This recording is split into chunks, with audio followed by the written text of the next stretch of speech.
It hurts. Now he gets drilled.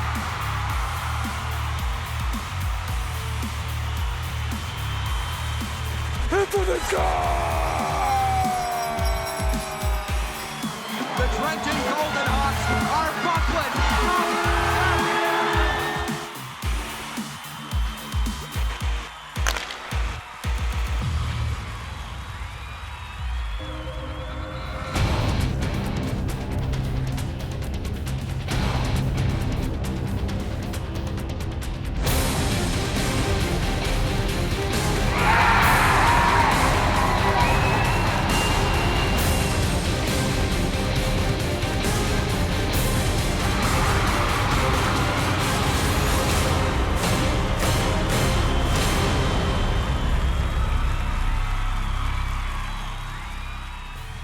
The Battle of Ontario kicked off this week. The Dudley Hewitt Cup, the Central Canadian Championships, got underway in Trenton. This is the OJ today. Welcome, everybody. And yes, after over a year of planning, the Dudley got underway. 3 visiting teams plus the host Golden Hawks battling for the opportunity to punch their ticket to the national championships taking place in Cobourg later on this month, and we will have all the highlights for you. Also, Liam Morgan has been a key contributor to the Hawks' success over the past couple of seasons, and we're going to have a feature story on him coming up later on in the show. But first, let's get to the Bar Down game highlights. And it's been quite the week for the Georgetown Raiders. Last Wednesday, they captured the Buckland Cup in an epic 7-game series over Trenton to win their way into the Dudley. Now, the OJ champs had a few days to celebrate and then rest up and refocus, as Tuesday afternoon they kicked off the tournament, taking on the champs from the Superior International Junior League, the Dryden Ice Dogs. OJ highlights now, brought to you by Bar Down, official clothing supplier to the OJHL. Very little was known about Dryden before this game. The Raiders found out in a hurry, though, but it started well for them. 12-18 in 2-on-1. Josh Dickinson to Jack Jacome, who bends the keeper into a pretzel, and the OJ champs go up by a 1-0 count. Just a minute and a half later, Raiders on one of their 7 power plays in the first frame, and you can't give Jacome this kind of time and space. Roof Daddy. And everything was going to plan. Georgetown up by a deuce, heading into the dressing room. Second period, though, different story. The shot from the point comes in here. I can't really see it, but it does find daylight behind Nick Latinovich, and the Ice Dogs were on the board. It was 2-1. 6 minutes later, a bit sloppy here were the Raiders. Jake Payette overskates it. Oops. Trey Palermo making him pay, and Dryden pulls even with G-Town. It's 2-2. And then controversy. Dryden was positive they'd scored on this play. The officials determined that it had gone off the post, but according to some folks in the arena, the Raiders may have gotten lucky on that one. Third period, they retake the lead as it's Mr. Jacome. Jacome to Matt McJanet. He scores to make it 3-2 for Georgetown. But as was the case all game long, Dryden refused to stay on the canvas after getting knocked down. Dogs on the power play. Nick Noseworthy battling hard out front and is rewarded, and they were all knotted up at 3 apiece. Back and forth they went. Raiders on the power play now. Jake Payette, point shot. Ryan Takamatsu playing a little game of just the tip. In it goes. And finally, Georgetown had taken care of those pesky Dogs, right? Nope. Just under 4 minutes left. Eric McPhail keeps his stick on the ice, heads to the net.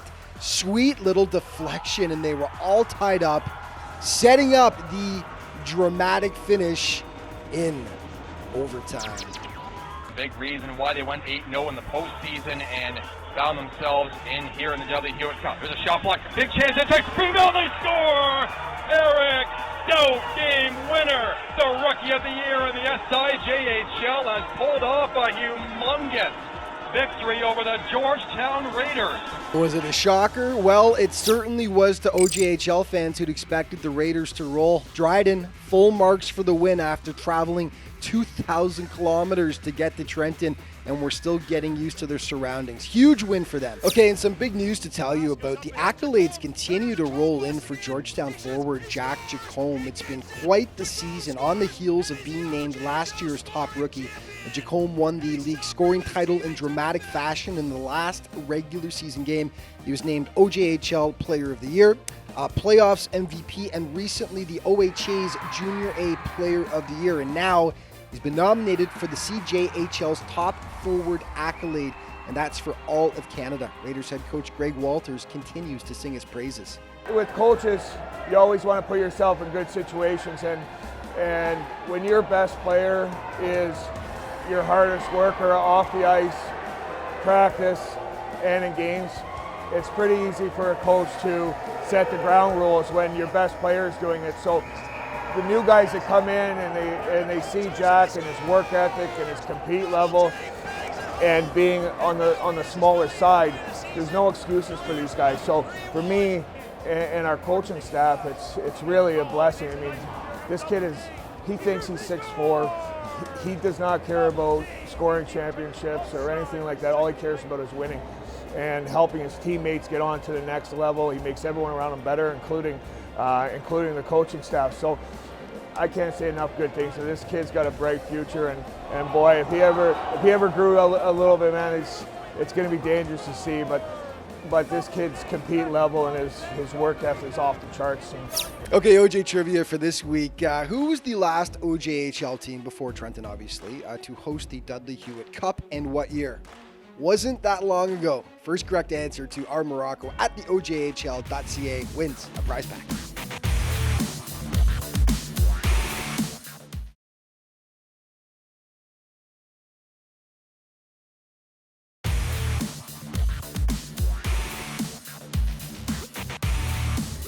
Welcome back to the OJ Today. So it wasn't quite the way the Trenton Golden Hawks wanted to go into the Dudley Hewitt Cup. Now, as hosts, they automatically qualified, but the Hawks had their sights set on capturing the OJHL championship beforehand. Unfortunately, Georgetown put an end to those aspirations the week before. Regardless, the Hawks had to shrug off that disappointment and refocus as they hosted the champs from the Northern Ontario Junior League, the Powassan Voodoos, on Tuesday night. Did Georgetown take Dryden lately and pay the price? If so, Trenton had no intention of doing that against the NOJHL champions, and they imposed their will right from the start. 3:43 in.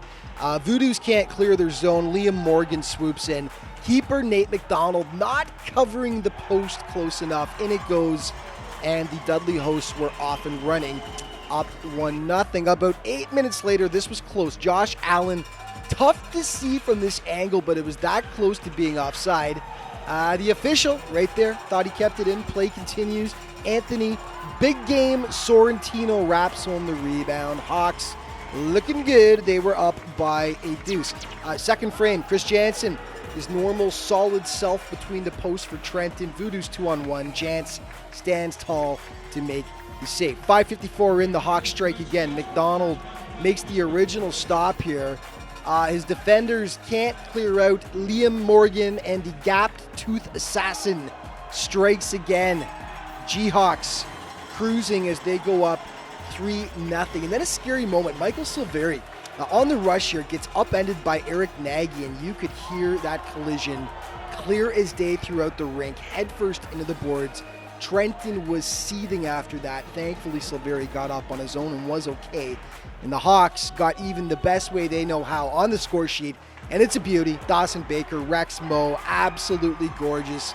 And the reigning Dudley Hewitt champs were fully in control, up 4-0 at that point. Third period now, the Voodoos get one back. Jansen makes the original stop here, but Parker Bowman follows up. And the Northern champs finally get on the board, but they still had a lot of work to do, down 4-1, and Trenton kills any hope for a comeback soon after. Max Ewart on the rush, 1-on-3. This shouldn't go in, but this baby had eyes. Top shelf past McDonald, and all was right in the world in Trenton.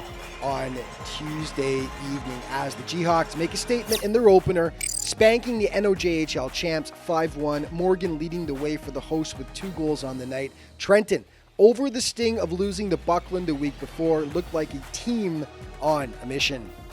Well, it bears repeating. The 2017 Buckland Cup will go down as one of the best in the league's history. Trenton and Georgetown slugged it out for 7 epic games, with the Raiders edging out the Hawks by the slimmest of margins, a 1-0 victory in the deciding game. So needless to say, the Hawks had Wednesday night's rematch with the Raiders circled on the calendar, and they definitely had revenge on their mind. And not shockingly, this game turned out to be a tightly contested affair, similar to virtually every game they played in the Buckland Cup.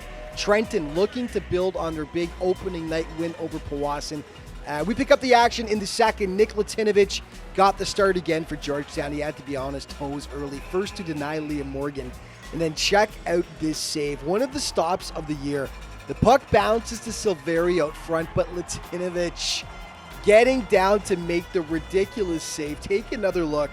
Utter larceny, and that would turn out to be a game saver in the long run, actually. Late in the period, Raiders on the power play here, and the rubber bounces out front. Keegan Blasby, though, just can't get his stick on it, and it remains scoreless. Off to the third frame now, and G-Town come close again. Andrew Court showing off some sweet moves, but Jansen, the rock for the Hawks, denies once again. Overtime would solve nothing, so they were off to the dreaded shootout. First up, Jack Jacombe falling down, and Jansen manages to somehow keep it out. Jeremy Pilara up next for the Hawks, and ping, he goes postal. Oh, what might have been. Josh Dickinson next in line for the Raiders, but Jansen isn't having any of that. And then it was former Halifax Moosehead Anthony Sorrentino, so good for Trenton in the playoffs, but Latinovich stays with him the entire way. The big Blas, Keegan Blasby, charging in here. He tries to go backhand again, though. Jantz says, Hawks captain Josh Allen up next, but he just can't squeeze it home, though.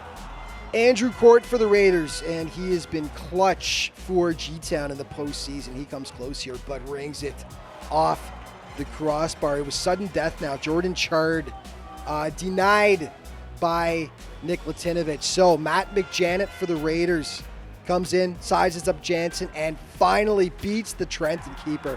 The Big Mac attack makes it 1-0, so it was up to Lucas Brown to keep it alive. Coming in, going wide, Brown to the middle, dinking, backhander stuffed by Latinovich, and that is going to do it. Georgetown will pull out the 1-0 shootout victory. A huge win by a desperate team. Georgetown ends up with the 2 points to stay alive. Their third consecutive shutout of Trenton going back to the Buckland Cup. McJanet talked about his strategy afterwards on the shootout winning goal. Well, I watched the first few shooters. I noticed most of them were deking, and I figured bad ice at the end of the game. I might as well just go in and try to snap a quick shot, and I just lucky enough to get over his pad and in. Well, it was a tough game. I mean, every time you play Trenton, you know it's going to be a tough one. They battle hard. So did we. I mean, the last few games, they've opened 1-0 scores. We just been lucky enough to get the one goal. The boys played well tonight. We played it full. Everyone was going. We went hard in overtime. They were blocking shots to make my job easy, and we got the 2 points, which is huge. I mean, it could have went both ways. 0-0 going into overtime, I guess, is rough, but I mean, it's upsetting because we lost them in the finals there, but we'll get another go at them here. No, we want them one more time so we can beat it and shove it down their throats. So.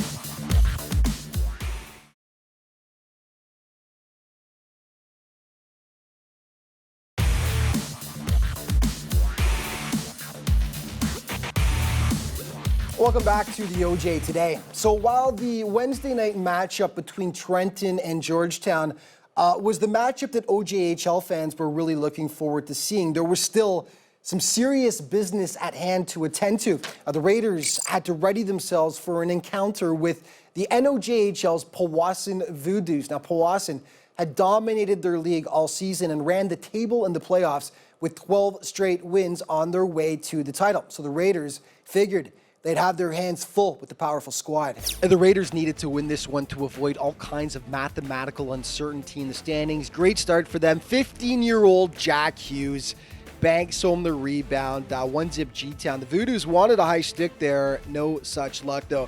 And then just over a minute later, awesome solo effort here by Jordan Anderson, who fights off all kinds of coverage. Top shelf, past Nate McDonald. 2-0 Raiders, but they also had a 2-goal lead against Dryden and couldn't hold it. Would history repeat itself?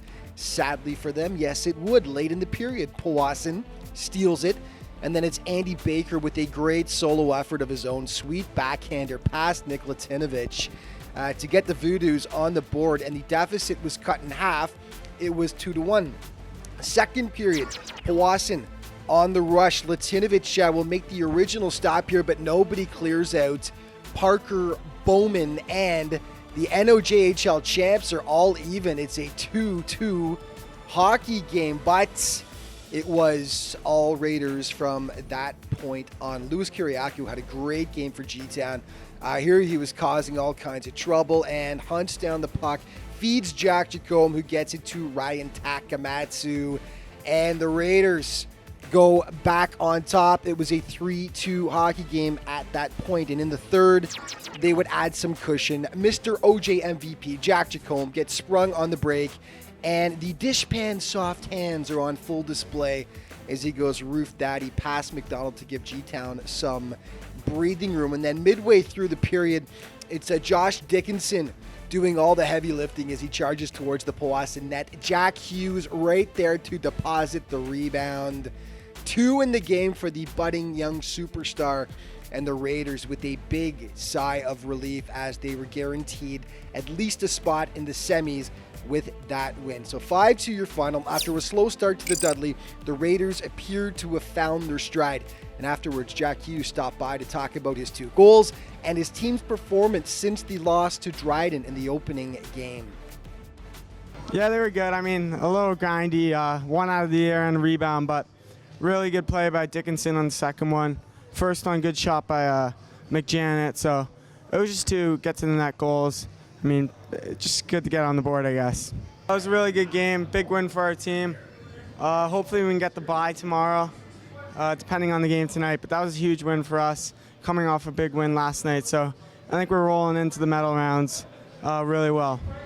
Well, the Golden Hawks had to be at full attention Thursday night as they readied for the SJHL champion Dryden Ice Dogs. Now, the Dogs weren't just there to compete. They'd made the nearly 2,000-kilometer voyage from Northern Ontario with designs on booking another trip back down south later this month to Cobourg for the RBC. And after a season in which they'd lost only 7 times in regulation all year, Dryden appeared to be a formidable foe. Unfortunately, it looked like the Dogs were completely spent by the time they faced the Hawks in this contest. Just 4:39 in, Bryce Martin, a shot that Ben Dennis doesn't see at all, and it goes. G-Hawks up 1-zip. 3 minutes later, Anthony Sorrentino, sweet moves, feeds Mac Lewis, who deposits 2-0 for Trenton. Then at the 10:16 mark, Dennis makes the first stop. Nobody clears out Lewis, who pots his second, and the floodgates were open. It's 3-zip for the Hawks, and they were relentless. Jeremy Pilara shows off the vicious one-timer as he beats Dennis, and it was 4-0 Trenton midway through the first. The Ice Dogs, though, get one back. The point shot gets redirected by Jesse and Bracco to get Dryden on the board right there, but then it's Sorrentino showing some good patience here and then squeezing it past the keeper for one of his 3 points in the period, and it's 5-1 Trenton. But Dryden didn't want to go quietly into the night. Nice steal here and feed for Braden Elkins, who fires it home. 5-2 at the break. Quite the period. Second frame, the Hawks' onslaught continued, though. It's Sorrentino feeding it to Josh Allen, who hammers it past backup keeper Patrick Zubik, now between the posts. 6-2 Hawks at that point.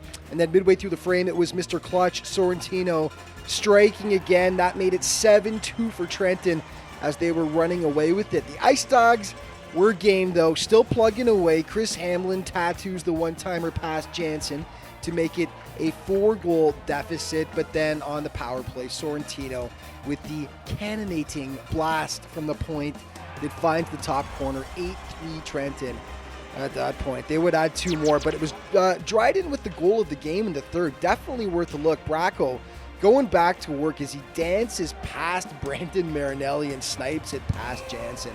Tough night for the Dogs, but that was a beauty. So 10 Trenton, your final, as they earned the bye into the championship. Anthony Sorrentino was a beast. 3 goals, 7 points total on the night. And afterwards, he talked about the importance of getting that bye. I thought we were able to generate a lot of offense, and bounces went our way, which is always really nice. And looking forward to playing Saturday in the finals. Bye's really important. Obviously, get some good sleep, get some good rest, and some good food into you, and prepare for Saturday accordingly. So here's what the round robin standings look like. As mentioned, Trenton gets the bye into the championship game. Georgetown finishes in second. Powassan in third, so that is your semifinal matchup right there. Dryden, unfortunately, eliminated. They started well but couldn't maintain it. As we take a look at the schedule, then the semi taking place Friday night. It's Georgetown versus the Powassan Voodoos, a rematch there. Georgetown winning their round robin game. 7:30 is the time, and then Trenton awaits the winner for the championship game on Saturday, 7:30 at Duncan Memorial Gardens.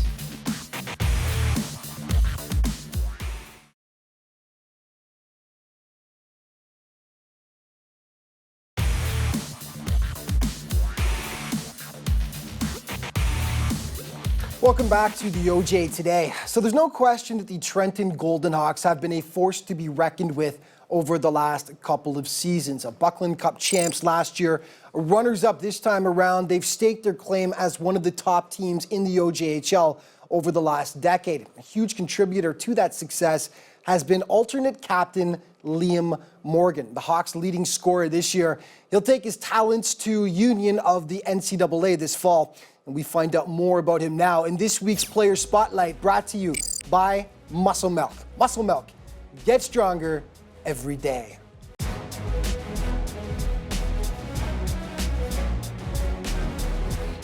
Trying to get it back, makes a nice spin there, Morgan. Makes another move, he shoots, and he scores! Liam Morgan puts it in the back of the net. Liam Morgan has been a warrior for the Trenton Golden Hawks, and he's got the missing tooth to prove it. Now in his third season with the squad, he accomplished a rare feat, playing for the typically veteran-laden team as a 16-year-old. It allowed him to learn and adapt to the OJHL level at a young age, something he's thankful for. Yeah, for sure. When I was 16, I came to Trenton. I didn't get to play too much, but it's just the development. The players I got to play with here at 16, like Brady Whiffen, Deacon Sillis, Danny Lisho, they all helped me develop and get to where I am today. And this league, just for over the past 3 years, it's done everything for me, and I really appreciate it, and it's helped me get to the next level. Morgan came into his own last season as a 17-year-old. For a good portion of the year, he led the team in scoring before being derailed by an injury. The first thing whenever I think of Morgan is probably his vision. He always seems you just got to get in the right area and he's going to find you, but at the same time, if you find him, he's putting it in the back of the net as well. So he's a pretty complete hockey player when it comes to that sense, especially in the offensive zone. So yeah, like last year he was on pace actually to be one of our leading scorers last year, and I think he still was, even though he missed a good chunk of time with an injury before the playoffs last year. His attention to detail on the defensive end is patterned after the NHL player he admires most. My favorite player in the NHL is definitely Jonathan Toews. I got huge respect for him. He's probably the best leader in the NHL, and it's just something I enjoy watching him play. He's a big role defensively and offensively, and he always picks it up when it matters. Captain Clutch. He's definitely my favorite player. I think I'm a pretty versatile player. I can score goals and I can make plays to score goals. I wouldn't call myself a natural goal scorer, and I wouldn't also call myself just a natural playmaker.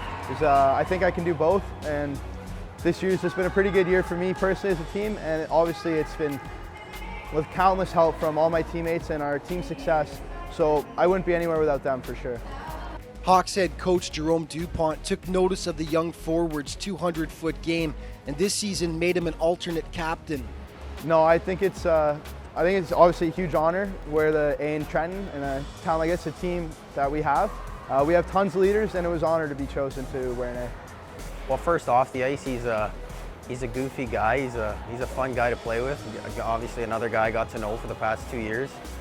Actually been a line mate of mine for the past 2 years now, so I've gotten to know him really well. Got a lot of chemistry with him, but yeah, off the ice, he's just a funny guy. Gets everyone together because he's just happy-go-lucky guy.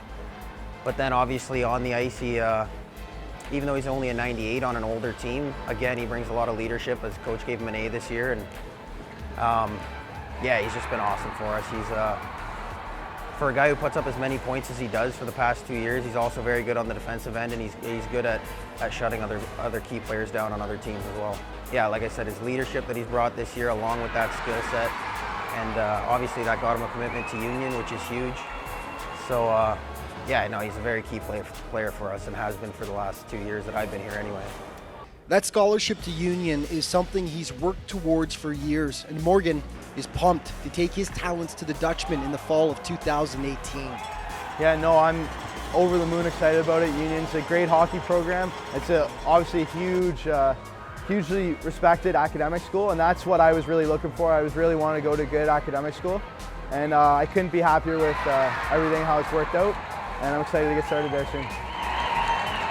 Okay, it's time for the top 5 Dudley version, brought to you by Jostens, official championship ring provider to the OJHL. Number 5, a tough night for Powassan against Georgetown Thursday, but Andy Baker scored this beauty, victimizing D-man Jake Payette and keeper Nick Latinovich with the sweet backhander right there. Number 4, the Dryden Ice Dogs got a taste of what OJ MVP Jack Jacome has to offer in the opener, as he takes the feed from Josh Dickinson and turns the keeper inside out for the highlight reel goal on Tuesday. Number 3, Trenton firing on all cylinders against the Voodoos on Tuesday. Dawson Baker to Rex Moe for the gorgeous finish, part of a big 5-1 Trenton win. Number 2, not a lot went right for Dryden against Trenton on Thursday, but this was sweet. Jesse Bracco dances around Brandon Marinelli and picks the corner past Chris Jansen, a bright spot in an otherwise dark night for the Dogs. And number 1, the save of the Dudleys so far. Georgetown's Nick Latinovich absolutely robs the Golden Hawks of a sure goal on Wednesday night. You got to slow this down to truly appreciate it, as Latinovich makes like Gumby and stretches as far as he can. It was a game saver and a 1-0 Georgetown win, and it's our play of the week. Okay, RBC coming up soon, May 13th to 21st in Cobourg, right down the street from Trenton. Head to hockeycanada.ca/RBC Cup or CobourgCougars.com for all the tournament information. And that's going to wrap things up for this week. The Dudley Hewitt Cup continuing this weekend in Trenton. Head to OJHL.ca for all your information. On Twitter at OJHL Official, and for Facebook at Facebook.com/OJHL Official. Thank you so much for watching, folks, and we'll see you next week.